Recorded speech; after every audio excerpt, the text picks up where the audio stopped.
Daniel 25,1. Au moment où la barrière de protection se refermait, le soleil perça entre deux nuages et l'ensemble de la résidence fut baigné d'une lumière aveuglante.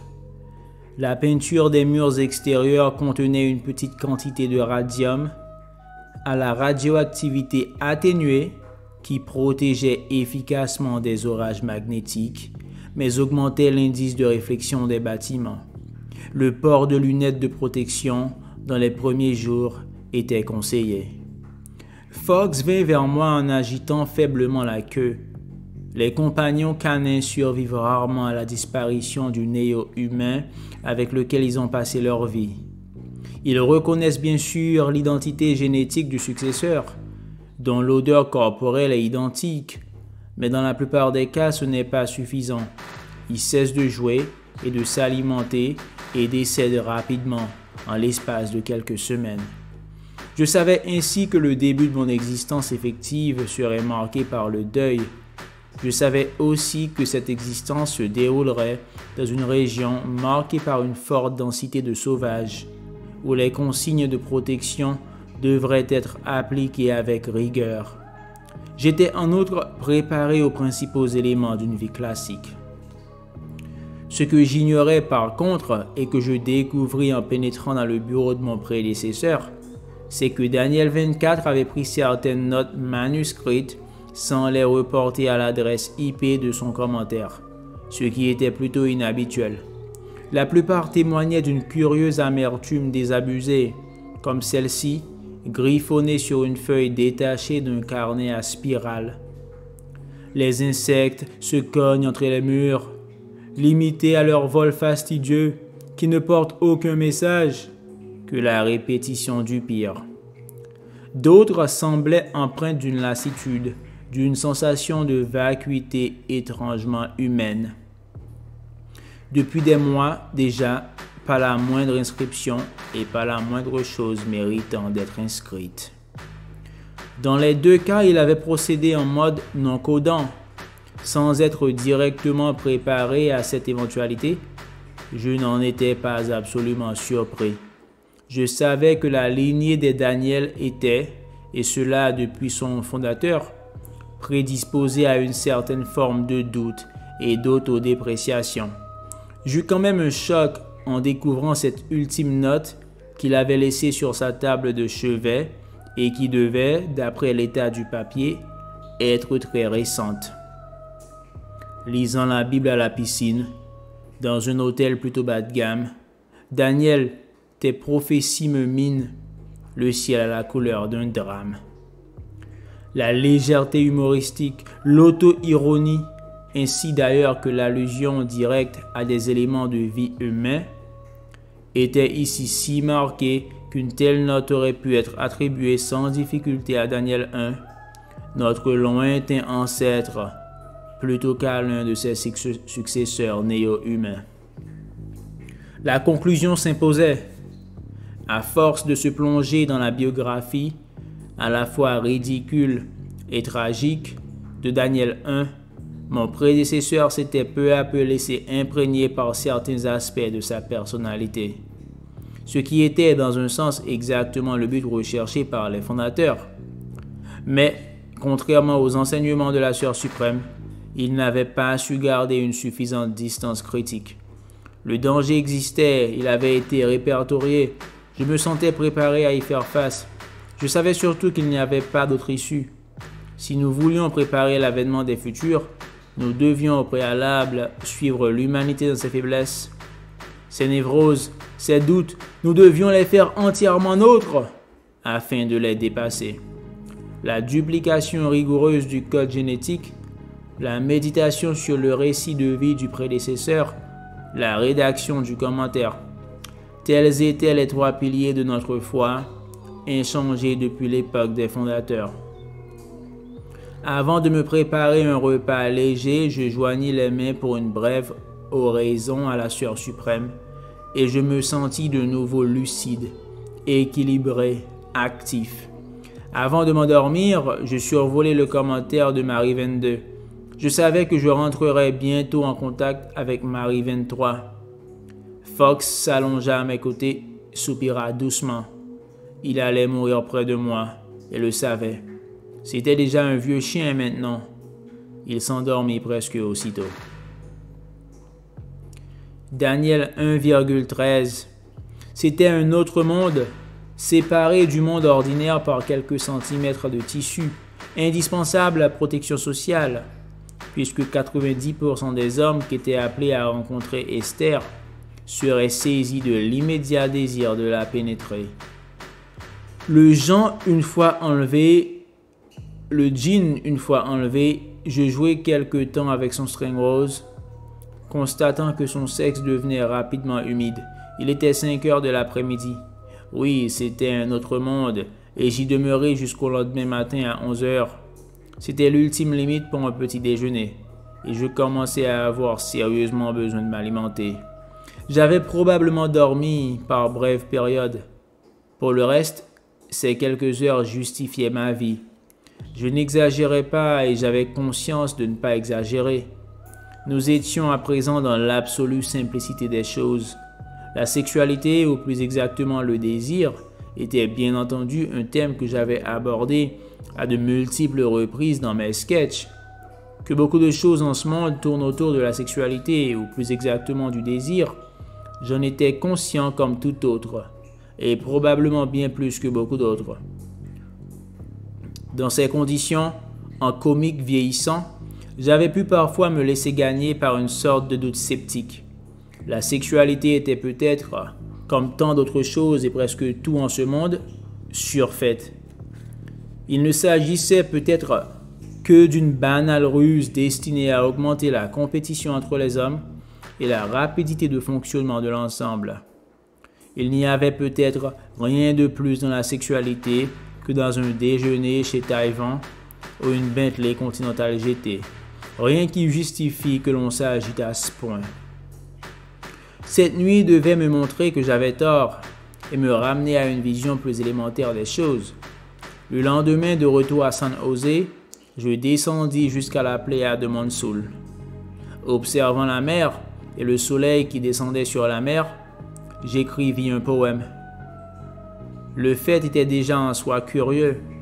Non seulement je n'avais jamais écrit de poésie auparavant, mais je n'en avais même pratiquement jamais vu, jamais lu, à l'exception de Baudelaire. La poésie d'ailleurs, pour ce que j'en savais, était morte. J'achetais assez régulièrement une revue littéraire trimestrielle, de tendance plutôt ésotérique, sans appartenir vraiment à la littérature. Je m'en sentais parfois proche.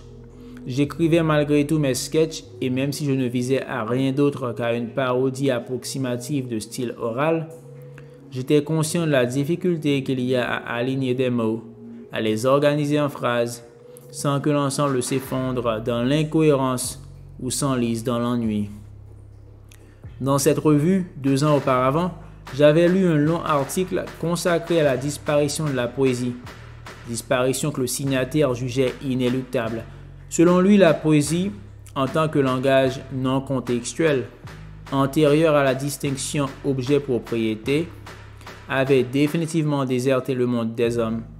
Elle se situait dans un en-deçà primitif auquel nous n'aurions plus jamais accès, car elle était antérieure à la véritable constitution de l'objet et de la langue, inapte à transporter des informations plus précises que de simples sensations corporelles et émotionnelles, intrinsèquement liées à l'état magique de l'esprit humain.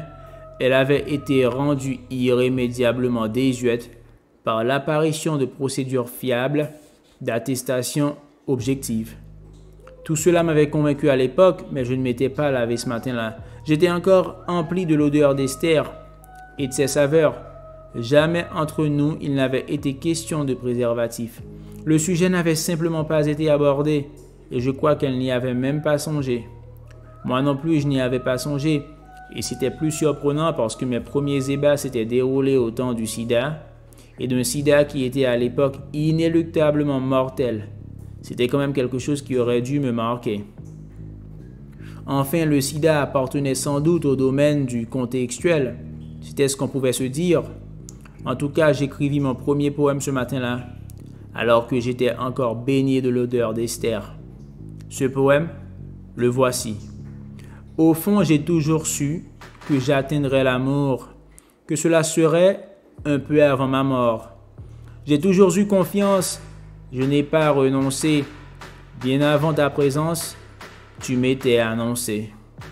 Voilà, ce sera toi, ma présence effective. Je serai dans la joie de ta peau non fictive, si douce à la caresse, si légère et si fine, entité non divine, animal de tendresse. À l'issue de cette nuit, le soleil était revenu sur Madrid. J'appelai un taxi et j'attendis quelques minutes dans le hall de l'hôtel, en compagnie d'Esther, cependant qu'elle répondait aux multiples messages qui s'étaient accumulés sur son portable. Elle avait déjà téléphoné à de nombreuses reprises au cours de la nuit. Elle semblait avoir une vie sociale très riche. La plupart de ses conversations se terminaient par la formule « un besito » ou parfois « un beso ». Je ne parlais pas vraiment espagnol, la nuance, s'il y en avait une, m'échappait. Mais je pris conscience au moment où le taxi s'arrêtait devant le hall de l'hôtel qu'elle embrassait en pratique assez peu. C'était assez curieux parce que sinon, elle appréciait la pénétration sous toutes ses formes. Elle présentait son cul avec beaucoup de grâce. Elle avait des petites fesses hautes, perchées, plutôt un cul de garçon.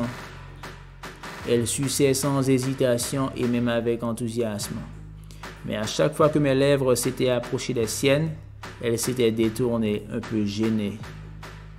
Je déposai mon sac de voyage dans le coffre et elle me tendit une joue. Il y eut 2 baisers rapides, puis je montai en voiture. En descendant l'avenue, quelques mètres plus loin, je me retournai pour lui faire au revoir de la main.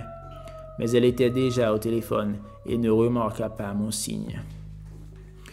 Dès mon arrivée à l'aéroport d'Almeria, je compris ce qu'allait être ma vie au cours des semaines suivantes. Depuis des années déjà, je laissais mon portable à peu près systématiquement éteint. C'était une question de statut. J'étais une star européenne. Si l'on voulait me joindre, il fallait laisser un message et attendre que je rappelle. Cela avait parfois été dur, mais je m'étais tenu à cette règle et j'avais eu gain de cause au fil des années. Les producteurs laissaient des messages. Les acteurs connus, les directeurs de journaux laissaient des messages. J'étais au sommet de la pyramide et je comptais bien y rester. Au moins pendant quelques années, jusqu'à ce que j'officialise ma sortie de scène. Cette fois, mon premier geste, dès la descente de l'avion, fut d'allumer mon portable.